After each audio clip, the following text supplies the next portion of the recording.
मैं बोला भाई टोंग तक समझना हमारे में वो होगा। और लेकिन हम तो मजबूर अभी इस बात के है ना कि हमें तीसरी लहर भी आने वाली है भाई। इसे ना हम जच्चा बच्चा लेकर चाल पड़े हैं तो डोर हॉस्पिटल तक नहीं पहुंच सकती। आड़े खड़े आए मरेंगे और पहले मीन न भूख हड़ताल ना पकड़न दें, पहले हम गिरफ्तार होंगे। वैसे मरने से तो अच्छा है कि शहीद हो जाए। तो कैसी है वो माता जिसके बच्चे बेसिक सुविधाओं के लिए तड़प रही हैं और वो सांसद आज दिल्ली में बड़े बड़े दावे कर रहे हैं, जबकि उन्हीं का एमसीडी में वर्चस्व है। एमसीडी होश में आओ, होश में आओ, होश में आओ। एमसीडी होश में आओ, होश में आओ, होश में आओ। एमसीडी सरकार मुर्दाबाद, मुर्दाबाद, मुर्दाबाद। एमसीडी सरकार मुर्दाबाद, मुर्दाबाद, मुर्दाबाद। अपना हॉस्पिटल हक, हॉस्पिटल चालू करो या जमीन वापस करो, हॉस्पिटल चालू करो या जमीन इनके। नमस्कार, आप देख रहे हैं HTN 24। हम खड़े हैं आउटर दिल्ली के कुतुबगढ़। यहाँ से एक आत्मिक नाता भी है और आप मेरे पीछे देखेंगे यहाँ पे ये बहुमंजिली इमारत जिसको कैमरामैन दिखाएंगे, इसका 2 बार उद्घाटन हो चुका है, 2014 में भी और 2017 में भी। लेकिन अभी तक ये उस चुनावी समय की घोषणा के इंतजार में है, यानी कि जनहित के कार्य भी, नेताओं की टाइमिंग जिससे उनको राजनीतिक लाभ मिले। इसी वजह से आज जहां मंदिर मस्जिद में और अन्य चीज़ों में ना उलझ के, जहाँ स्वास्थ्य सुविधाएं बेसिक चीज़ों के लिए आज यहाँ पे धरना भी यहाँ के आसपास के लोगों ने दिया है। तो आप जैसा पीछे विजुअल्स में देख रहे हैं, जो स्वास्थ्य से जुड़ी हुई तीसरी लहर का सामना ओमिक्रॉन का देश कर रहा है। लेकिन ये बिल्डिंग और ये पीछे दिखाएंगे इधर, ये सर्विस क्वार्टर्स वगैरह भी सारे बने हुए हैं। ये एमसीडी के अधीन आता है ये। और जो भाजपा की अंधभक्ति थी यहाँ कुतुबगढ़ में, बहुत विनिंग लीड से जीत के जाती थी, वो भक्ति भी टूटी है। आज वही इनके भाजपा के सपोर्टर आज यहाँ पे बाहर धरने पे बैठे हैं। तो हम एक बार दिखाएंगे, पटल देखेंगे आप। एलोपैथिक डिस्पेंसरी नरेला क्षेत्र देवेंद्र कुमार उपाध्यक्ष 16/11/2014 को इसका एक बार जनता के लिए समर्पण हो चुका है और केपी सिंह मुख्य अभियंता थे इसमें। एक दूसरे पटल पे आपको लेके चलते हैं 2017, ये गणमान्यों की उपस्थिति में यहाँ इसका दोबारा उद्घाटन हुआ। लेकिन इसमें वो 50 बेड से 30 बेड के बीच की कैपेसिटी है, उसको ना आज तक कोई शुरुआत हुई। सिर्फ उस चुनावी माहौल में जिसके उद्घाटन से एमसीडी को, भाजपा को फ़ायदा पहुंच सके, सिर्फ उसी इंतजार में इस बड़ी सुविधा से वंचित है। जनता के पैसे से बिल्डिंग तैयार होती है, जनता के लिए होती है और जनता यहाँ सड़क पे बैठी है। देखते हैं कब सुनवाई होती है। आइए, आज हम बैठे हैं कुतुबगढ़ के आउटर स्क्रिट का ये एनसीआर से जुड़ा हुआ, यानी कि बाहरी दिल्ली में। और जैसे कि आपने पीछे दिखाया होगा चित्रों में, यहाँ 2017 से 3-4 स्टोरी की बिल्डिंग तैयार है। कोरोना की तीसरी लहर से आज देश जूझ रहा है और जो आधारभूत यानी कि स्वास्थ्य तंत्र में, जो ग्रामीण इकाई में एक बड़े लंबे समय से उम्मीद की जा रही थी कि यहाँ पे 50 बेड का ये स्ट्रक्चर तैयार है, इसको ग्रामीणों को सुविधा मिले। तो पिलर टू पोस्ट तक हमारे जो बुजुर्ग हैं, ये आप दिखाएंगे एक बार कैमरा घुमा के, कोई किसी क्षेत्र से सारे वेटरन्स हैं, सीनियर सिटीजन्स हैं, जिन्होंने समाज में भी और सरकार में भी अपनी समय समय पे अपना पूरा योगदान दिया है। तो आज इस बारिश के मौसम में आज सड़कों पे उन नागरिकों को आना पड़ा है। तो इसके पीछे क्या वजह है, बगैर समय गवाए जान लेते हैं। हमारे साथ हैं उमेश सिंह जी। ये उमेश सिंह जी वही हैं जो ग्रामीण को मांग के लिए कभी मुख्यमंत्री के पास पहुंचते हैं, कभी कमिश्नर के पास पहुंचते हैं, कभी एग्जीक्यूटिव इंजीनियर्स के पास पहुंचते हैं और इन्होंने काफ़ी पत्राचार भी इसमें किया है। हाँ जी, स्वागत है आपका। ये किस लिए बैठना पड़ा आपको यहाँ पे? मजबूरी में बैठना पड़ा, क्योंकि जो है ना ये पूरा क्षेत्र जो है ना, ये बगैर मेडिकल के, बगैर मेडिसिन के मतलब बिल्कुल आवारा है। और यहाँ बहुत दिन से ये डिस्पेंसरी बनी हुई है। इस डिस्पेंसरी में मतलब जो है ना 70 बेड कर सकते हैं, 70 कैपेसिटी जो इसकी है। कैपेसिटी 70 की है। और उसमें हर में लैट्रिन और बाथरूम मौजूद है। 11-12 करोड़ की उससे जो है ये बनाया गया है, गांव ने ज़मीन दी है। लेकिन सन 17 से इसका उद्घाटन हो चुका है। आज तक इसमें जो है ना एक खांसी की भी दवाई मिलनी दोबर हो रही है। और ये कह रहे हैं कि भाई कोरोना एक लहर होगी, 2 होगी, ये तीसरी लहर और आने वाली है। हम मजबूर हैं, हम मजबूर होकर हमने यहाँ बैठना पड़ रहा है, क्योंकि यहाँ पे मतलब जो है ना कोई भी सुविधा हमने इस एरिया में दिखाई नहीं दे रही। हमारे 15 किलोमीटर के एरिया में कोई MBBS डॉक्टर भी नहीं बैठा जिस तरह हम अपने बच्चों को दिखा सके। तो इसके लिए आपने कहीं संपर्क किया है सरकार? हमने जो है ना हर जगह संपर्क कर लिया। मतलब ये कॉरपोरेशन के टोटल तक जा लिया हमने सब से कह लिया। हमारे काउंसलर महोदय से बार बार और हाँ, और कल काउंसलर ने तो यूं ही कह कौन है काउंसलर आपके? हमारे ये पवन सहरावत। आश्वासन दिया उन्होंने तो ये कहा, मैं बोला अरे भाई हमारी मदद कर दे, हम जो है उस हॉस्पिटल के लिए जो है ना कुछ तैयारी पकड़ रहे। वो बोला 2 महीने में अपने बना लियो जब कर लियो। मैं बोला भाई टॉम तक समझना हमारे में वो होगा और हम बैठ जाएंगे। 2 महीने से उनका ताना किस चीज को लेके था? वो था कि भाई 2 महीने के बाद इलेक्शन है, अपना बना लो, तुमने पता चल जाएगा। तो उन्होंने पूरा कार्यकाल निकाल दिया। हाँ। अब वो जाते जाते ताना भी दे रहे हैं कि 2 महीने के बाद देख लेंगे। हाँ, जबकि वो आपके चुने हुए नुमाइंदे हैं। हमारे हमने ही बनाया था, वो निर्दलीय बनाया उसको। और कुछ चलो हाँ, उसको भी छोड़ियो आप। फिर इसमें जो है मन ने जो है ना खुद कमिश्नर से ये बात कही थी, मगा जी 20 बेड मैं अपने घर से डलवा दूंगा। और मन ने इस पूरे इलाके के चाहे पैर पकड़ने आ जियो। नहीं बाबूजी, जो टैक्सेस देते हैं वो आपके टैक्सेस से होता है सारा काम ये। वो बात ठीक है जी, हम तो मजबूरी में लठाई ओढ़ कर लग रहे थे। मैंने न्यों कह दी थी 20 बेड तो मैं गिरवा दूंगा।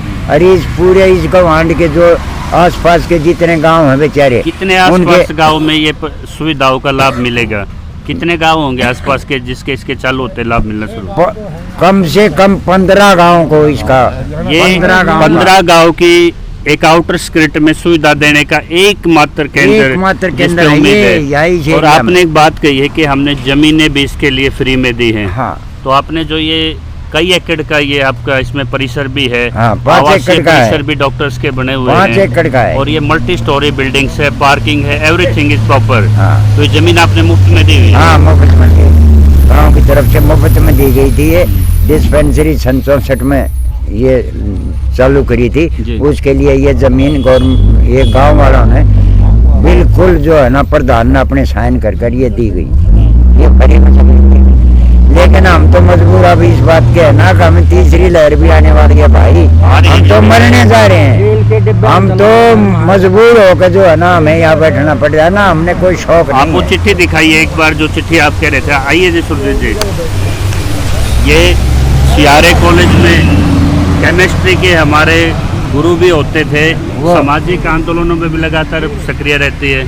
सुरजीत जी, क्या कारण है कि जिसको चुनते हैं आपका पैसा और महामारी के बड़े बड़े दावे, वो कहते हैं राम मंदिर बनाएंगे, मस्जिद वहीं बनाएंगे, मंदिर वहीं बनाएंगे, और जो जन सुविधाएं, जो स्वास्थ्य की, जो एजुकेशन की, जिसके लिए केजरीवाल भी बार बार कहते हैं कि कायाकल्प कर दिया, और MCD की एक बिल्डिंग 4 साल से इंतजार कर रही है। क्या पीड़ा है जो आपको बैठना पड़ा?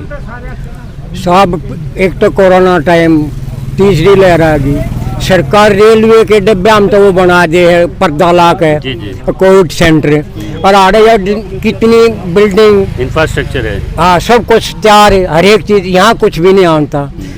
कमिश्नर से मेडिकल से हम ना जोड़ लिए, बोला आ जाएंगे, सैंक्शन भी कर जाए हैं और आकर चले गए हैं, मिठाई खाकर भाग जाए। मैंने आपका देखा कुतुबगढ़ के चारों तरफ रोड खड्डों में तब्दील है। बड़ा मुश्किल होता है पहचानना कि हम सड़क पे चल रहे हैं या खड्डों में चल रहे हैं। टेंडर हो चुके हैं लेकिन कई सड़क भी आपकी ठीक नहीं है। खड्डे तो सही जी, खड्डे के कारण किसी ना जच्चा बच्चा लेकर चल पड़े तो दौरा हॉस्पिटल तक नहीं पहुंच सकती। आड़े खड्डे आए मर लेगी, कहते बच्चा मरेगा कहवा मरेगी। सही बात। ये तो समस्या तो ये राजनीति की इसी खेल है जी। आड़े तो बुरा हाल है। तो ये आपने भूख हड़ताल रखी आज की भूख हड़ताल करती है, मरण टाइम लड़ेंगे और मरेंगे। और पहले महीना भूख हड़ताल ना पकड़न दे, पहले हम गिरफ्तार होंगे। जी जी, हमारे बीच में भारतीय किसान यूनियन के सक्सेटर के मास्टर जी हैं, ये इनकी भी यहाँ सक्रियता रही है। पदम सिंह वो हैं जितने भी यहाँ भाजपा के ग्राउंड पे कोई भी प्रोग्राम होते हैं, दरी से लेके ऊपर तक की व्यवस्था या इनके समर्पित कार्यकर्ता रहते हैं। और जब हम कुतुबगढ़ में एडवर्टाइजमेंट देखते हैं तो इस क्षेत्र के पद पढ़ते हैं हम, इसी क्षेत्र के युवाओं के, ये भाजपा के जिलाध्यक्ष हैं, ये फलाना अध्यक्ष हैं, उसके बावजूद ना सड़कें ठीक हैं, ना आधारभूत सुविधाएं हैं। तो पवन जी आज इसके खुद बैठना पड़ा उनके सामने, इनको पदम जी को, यानी कि जिन काउंसलर को चुना उन्होंने सड़क पे बिठाया। क्या लग रहा है जी आपको? ये सोचा था आपने कि जिसको आप इतना बड़ा मैंडेट दे के यहाँ से जिताएंगे वो आपको सड़कों पे ला देंगे? हमें विश्वास भी नहीं था। आज ग्रामीण क्षेत्र इस स्थिति में है जैसे एक नादान बच्चे का पिता उससे अलग हो गया हो, वो अनाथ हो गया हो, उस स्थिति में आज हमारा ग्रामीण क्षेत्र है। पीछे जो कोरोना की लहर आई उस समय जिस प्रकार हमारे नौजवान हमारे बीच से गए हैं, हम उसको अभी तक भूल नहीं पाए हम उसको। और आगे फिर इतनी तेजी से कोरोना की जो है रफ्तार बढ़ रही है, हमने एक ही निर्णय लिया गांव के गंवान के युवाओं ने इकट्ठा होकर कि भाई वैसे मरने से तो अच्छा है कि शहीद हो जाए। मतलब इतनी स्थिति विकट होगी, इतनी स्थिति विकट है कि हमें यही बेहतर समझा कि हम शहीद हो जाएं। कम से कम जो हमारे पीछे रहेंगे, हमारे शहीद होने के बाद उनके को तो एक हॉस्पिटल तो मिल जाएगा। एक जिन के आह्वान पे आपके यहाँ जटराना इकट्ठा हो जाता है, भाईचारा इकट्ठा हो जाता है, नांगल तक, माजरा डबास तक, आज वो पदाधिकारी कहाँ हैं भाजपा के जो यहाँ इनकी इवेंट कराते कराते घूम रहे हैं? सिर्फ आप अकेले नजर आ रहे हैं यहाँ पे। देखिए भाई साहब, मैं आपको एक बात कहूँ, भाजपा हो या आप वाले हो या कांग्रेस हो, पॉलिटिशियन एक सिक्के के दो पहलू हैं। एक तरफ सिक्का, एक तरफ शेर है।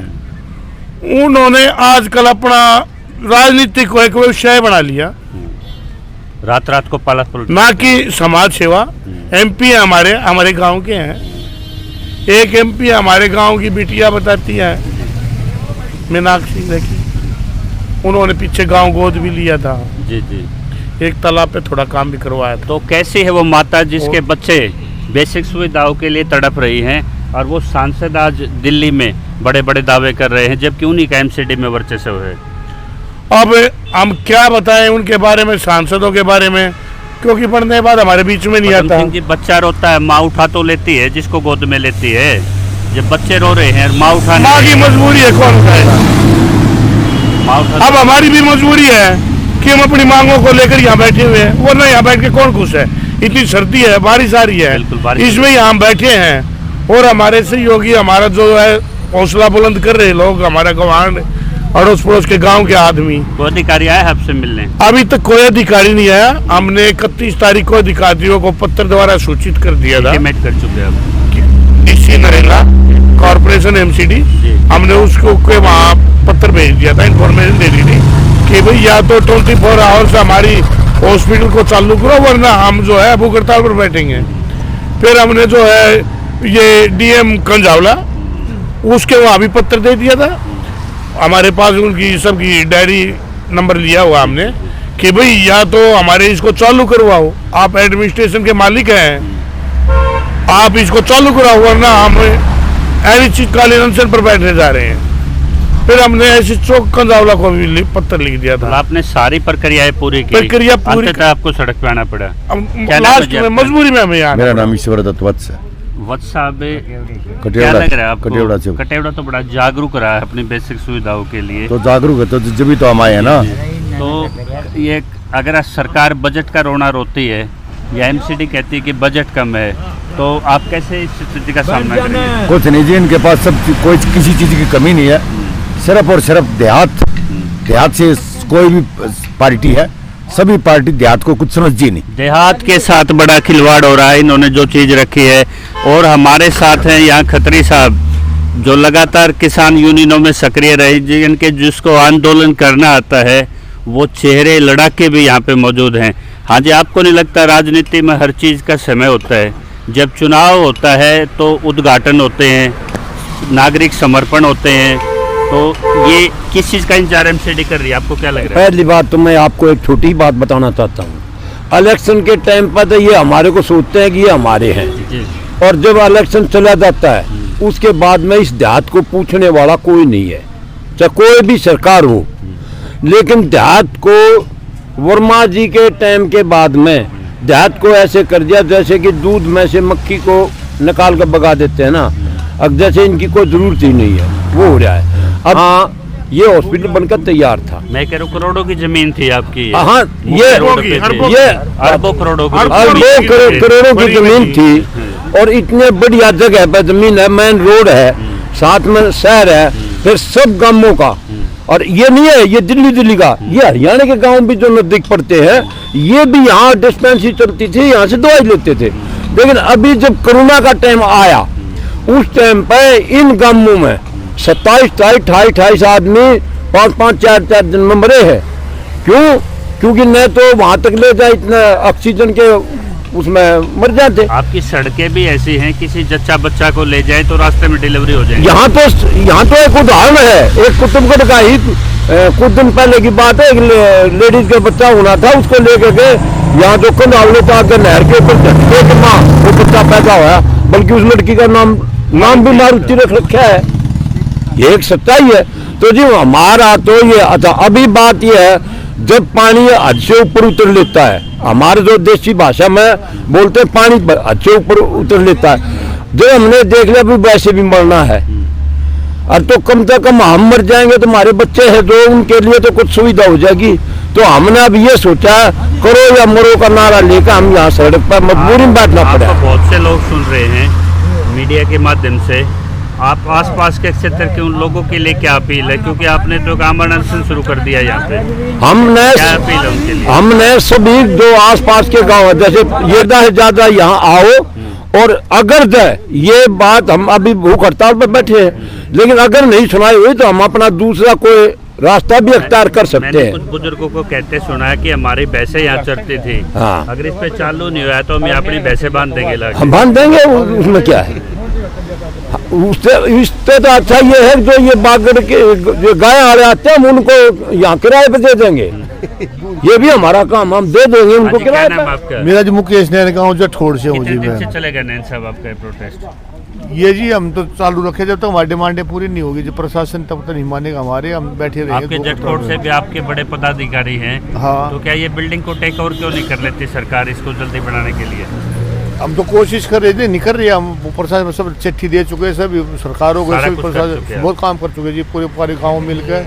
ये एक बार जूम करके दिखाएंगे, ये कम्युनिकेशन है जो इन्होंने किया है सरकार के साथ, टाइम टू टाइम ये कम्युनिकेट कर चुके हैं। इधर दिखाएंगे जरा एक बार, ये इन्होंने देखिए यहाँ पे RTI डाली इन्होंने, लगातार इन पे इन्होंने लिखित लगातार ये संघर्ष कर रहे हैं। यानी कि बुजुर्ग जिनके आशीर्वाद लेके लोगों की राजनीति शुरू होती है, वो RTO के माध्यम से भी इनको लड़ाई लड़नी पड़ रही है।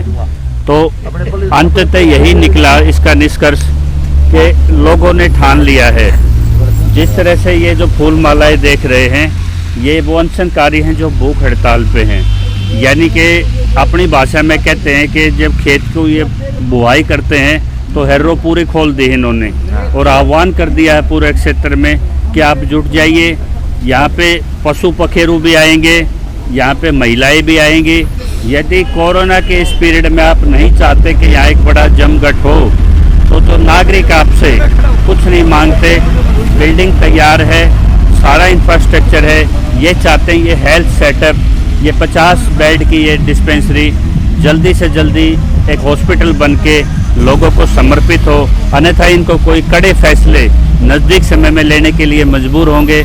इसमें जो भी आपकी राय है, जो भी आपके सुझाव हैं, वो कमेंट्स बॉक्स में ज़रूर डालिए, ताकि सरकार तक इन बुज़ुर्गों को आज घरों में होना चाहिए था।